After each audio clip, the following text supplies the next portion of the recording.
$1,059, the Captain Hero Kobe. That's not what it is it? The Captain Kobe incident. It's so much. It's so much I want to get to. This might be a lot more free-flowing than usual just because it's one of those chapters where it just kept going, right? And Oda has been delivering on these chapters time and time again. If you guys want to stay up to date for content like this, subscribe, right? Subscribe and like because we're about to go crazy. Anyway, let's go. Cover story, hallucinogenic. Caesar just released the gas, something that I talked about, not necessarily hallucinogenic. I thought about sleeping gas, but this works too. Something I had was like, would this work in Whole Cake Island? If Caesar just released the gas and then discombobulate everyone, then they just get out of there? Maybe. Not the focus, but Katakuri's punching oven. I don't know what to make of this. As a Katakuri stan, it hurts my heart. I do have something I want to show you guys. Hold on. Oh yeah. If you like the intro, you're gonna love this. Stick around and subscribe to see where I put it in here. Okay, now back to the review. Let's try to go through chronologically at least. Sphinx. I made a whole video about where the Straw Hats are going next and Luffy meeting up with Marco because he didn't talk to Marco the entirety of Wano. Oda addresses this. Before that though, we see Marco is on his Uber, right? Shanks, apparently he works for Uber and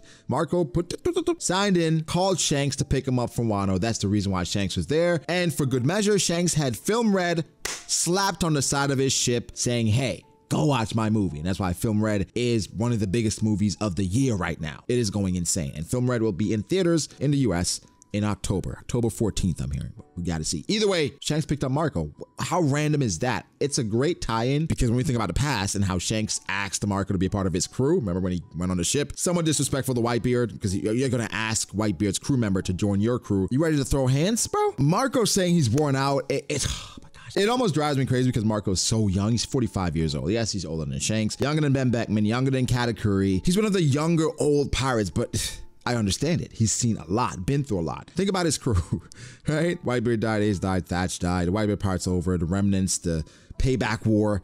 So many losses, right? At this point, he just wants to live a life in peace. So them inviting him, it was very wholesome. Even Shanks saying, I'm not a handful or anything, just understand, he understands their relationship. Remember, he took charge of Ace's and Whitebeard's burial, and he was there with Marco at the end talking about Luffy and talking about the new era, and Marco is continuing that. It's amazing how Oda tied this back in. Even though Marco can fly, I guess he can't fly all the way to Sphinx.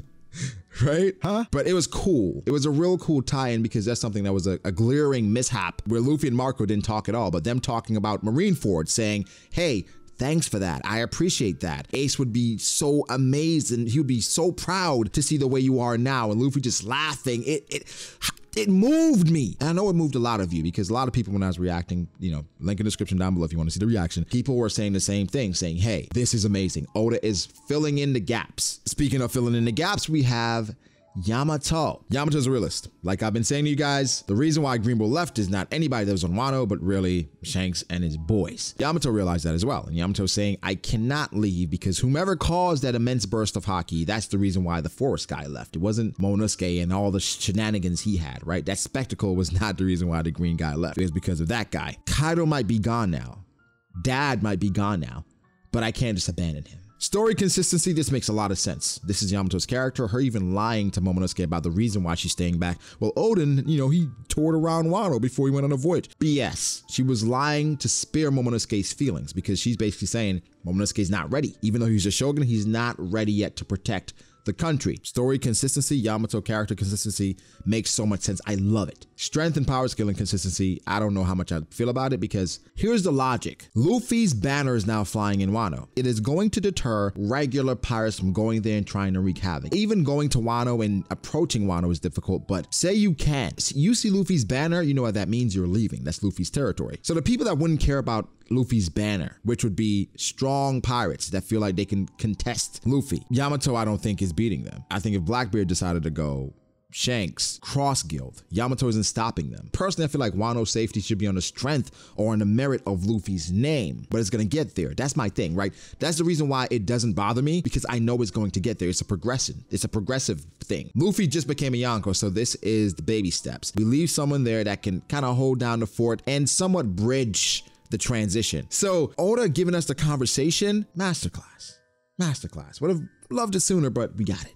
Right? Again, Luffy saying that it would take a load off of his mind, him not thinking about it, does remind me of Sanji and B.D.A, where when Sanji said I was worried about Zeph and B.D.A, I was like, bro, Zeph knew the risk. He was a pirate before. You can't worry about that. But Luffy's worried about Wano for, several reasons. One being he doesn't feel like they could hold off threats like that. And this is technically, his kind of first official territory. I don't know, he has banners flying elsewhere, but like we saw his banner or his picture later in the chapter. We'll talk about that. But I love the sequence of events, right? Just going with Marco on the ship with Shanks. We go back to Yamato in the conversation and Marco saying goodbye to Luffy. Fills in so many gaps. It makes the ending of Wano feel so much more substantial. It feels so much more complete. And how can you not like that? What's Marco's role in the story? He's going back to Sphinx, obviously. That could be a tie-in with him and Weevil. I think one of the things that we have to point out, and we're going to talk about it a bit more once we talk about the Warlords and the Seraphims. I think Kizaru was telling us things in the past that would lead to this and this speculative thing that we believe the Seraphims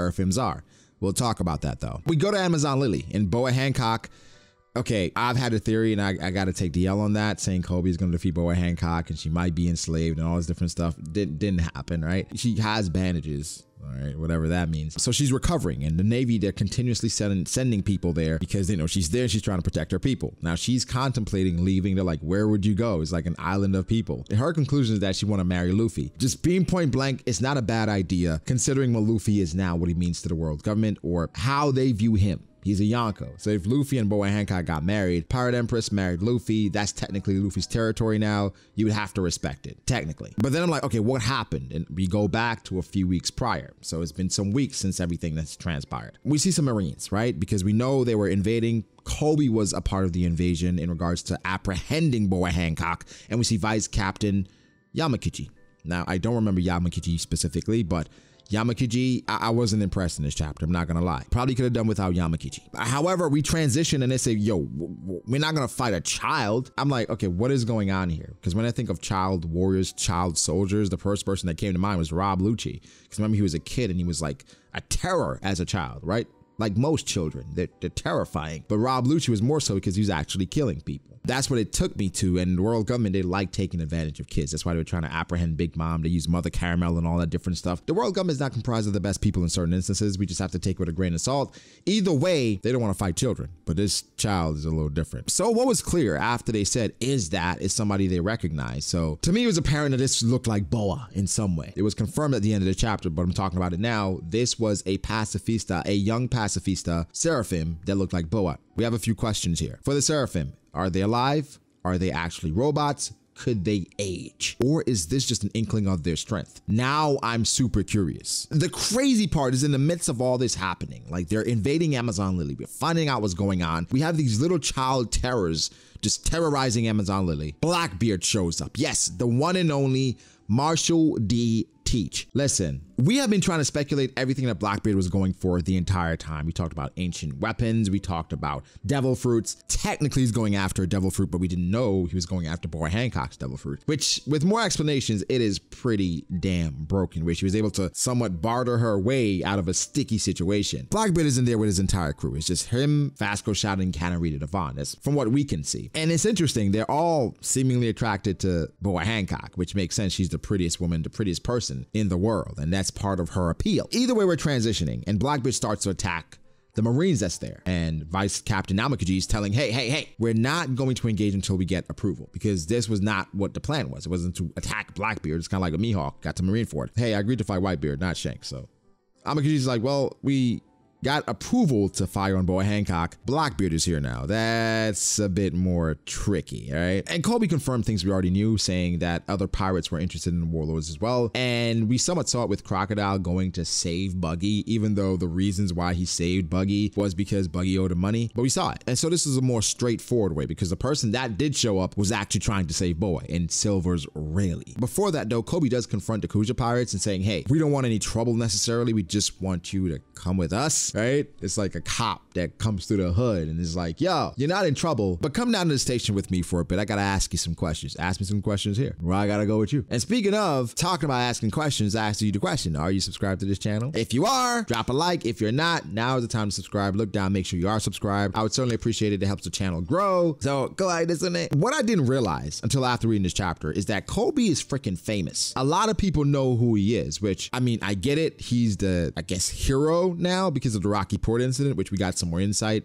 Apparently he helped Blackbeard do something, but from we know about Rocky Port, Law was there as well, which does bring up the insight or the theory of Law, Blackbeard, and Kobe meeting somewhere again. Ah, I wonder where. The thing is though, Kobe asking Boa Hancock to do that, you gotta read the room. Boa Hancock agreeing to that doesn't make sense because of what Boa Hancock has gone through in the past. So her just agreeing to be captive, you're gonna have to kill her. Like point blank period, because that's just not how she's built, considering she was a slave before. The thing is though, we see two of these small pacifista baby things, right? The small pacifista baby things are super strong, and one looks like Mihawk and one looks like Boa Hancock. One even has a small Yoru, but the thing is they're using Lunarian DNA, so they have wings and they have fire. And here's the thing. They probably don't know how to defeat the Lunarians yet because, you know, it's a specific technique that the Lunarians use. But man, the fact that they're using Lunarian DNA to do this, I remember I talked about it in a review when King was fighting Zoro and he said he was the last one. I was like, King probably isn't the last Lunarian, right?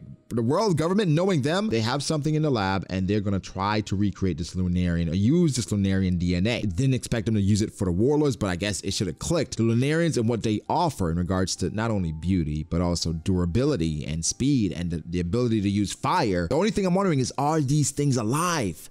Can they breathe? Can they feel? Can they love? But these things are pretty strong. It attacked Blackbeard, and Blackbeard had not used Haki at all in the series. He's had inclinations or comments about Haki and Impel Down, but we've never seen him use Haki. This little nigga was so strong, it forced Blackbeard to use Haki when he wasn't ready to show us in the series, right? This boy used Haki. Not surprising, but I'm glad it's confirmed because I was tired of people saying Blackbeard doesn't have rock. Shut up. Now what you gonna say? Again, talking about Boa Hancock's just broken ability where she just used the cruiser arrows and it definitely just took out several Marines. Like they just turned to stone, but not just Marines. All of Blackbeard's commanders, but two of them that were there, Vasco Shot and Katarina Devon. Now in the middle of that, she goes to attack Kobe and Blackbeard takes advantage of that opening. Kurozu, and now he has Boa Hancock. And it's a lot of dialogue that goes on around this point because a lot is happening. First off, new bounty reveals. Boa has a 1.69 billion berry bounty. Blackbeard has a 3.999 billion berry bounty. 3.996 rather. Boa, I understand it. She's the Pirate Empress. She has a whole army, right? But she's not necessarily a threat because she just wants to protect her family. She just wants to stay where she is and be left alone. Blackbeard did something else because Blackbeard's bounty went up a whole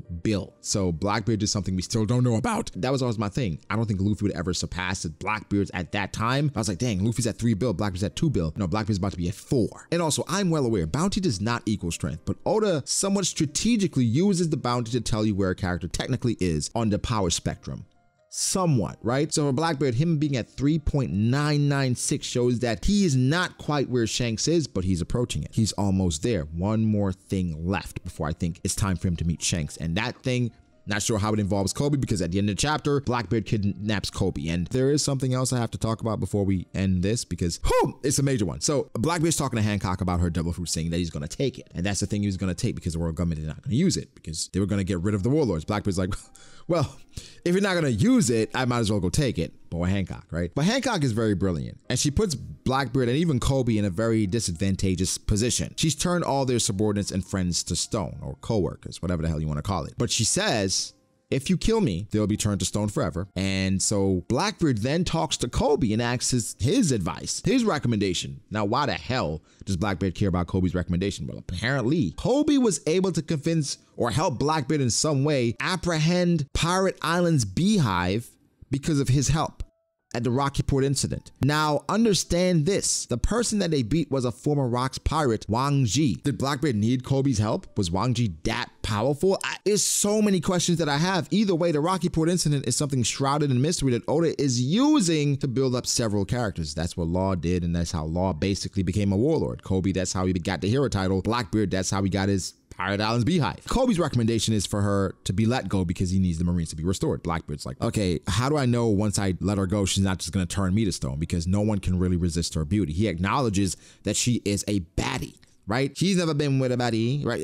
He acknowledges that, but he says, I can't let you go. I'm just gonna have to kill you. Even though 2 of my crew members are gonna remain that way forever, can't do it. In the middle of Blackbeard deciding to kill Boa Hancock, who shows up with Advanced Conquerors hockey just emanating off of him? Silver Israeli. This is something I talked about as well, that Advanced Conquerors are going to become a more commonplace thing. Of course, Silver Israeli would have it because he's one of the GOATs, and really showed up and he bluffed his way out of this. So it's just facts is facts. But the thing is, he was antagonistic in this one. Really is typically calm, well-tempered, well-mannered. He said to Blackbeard, "You're Whitebeard's old apprentice. This is immature, but I really don't like you." Okay, think about this. Rayleigh was crying when Whitebeard died. So that's somebody that he, had some feelings and affection for in some way, right? Because they've been battling for so long, somebody he respected. He was crying. And how Blackbeard and how Whitebeard went out with Blackbeard and how honestly disrespectfully was to Whitebeard and his body and his crew, you can understand where that dislike comes from. You're not somebody that I can root for. You don't care about your crew. You don't care about crewmates. You betray the people that matter to you. I can't respect that. But Rayleigh's saying that, whoa. Rayleigh at 79, 78 years old, they're still out here, and he basically called the shots. He stepped in and said, hey, yo, Blackbeard, let her go. Hancock, turn everybody back. I won't allow any funny business. But present day, it's funny business, in my opinion. Another big reveal. We find out that Shaki is the former empress 2 generations ago of Amazon Lily. Guys, just quick history. This is something we talked about, I want to say, for 5, 6, 7 years now. Even before that, when I first started making One Piece content, Shaki being a former empress was something that was speculated, and Oda finally confirmed it 7 years later from when I found out about it, right? So Shaki is commenting on how the world is going. Quickly with Shaki though, the fact that she was able to discern that Rayleigh was 100 times stronger than the supernova back then, it should speak to her observation hockey and how strong she used to be. There's another theory that she was also a member of Rocks, but neither here nor there. Conversation for another day. Either way, she's really highlighting how different the world is now. The Calm Bell, the Sea Stone paddle ships, Blackbeard just pulling up on the Empress like this. Rayleigh acknowledges that they got lucky because Rayleigh's basically saying my clout got us out of this.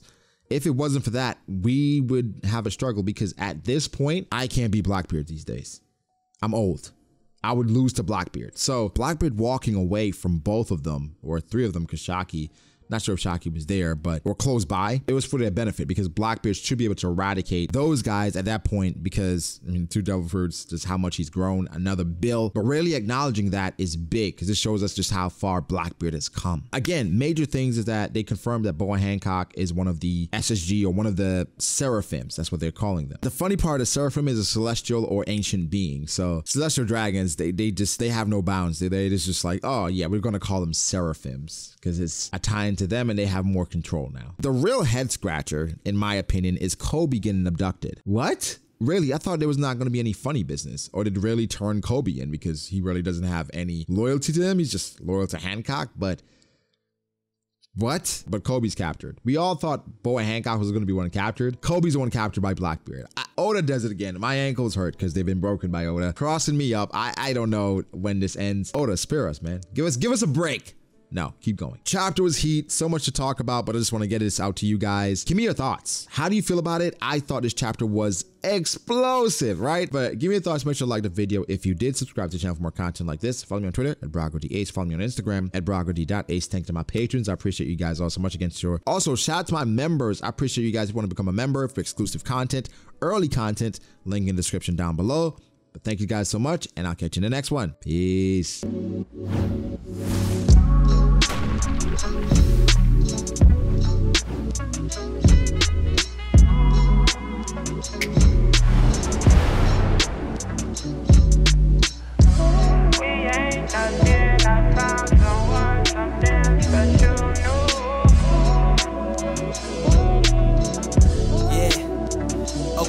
I start doubting me, I felt lost.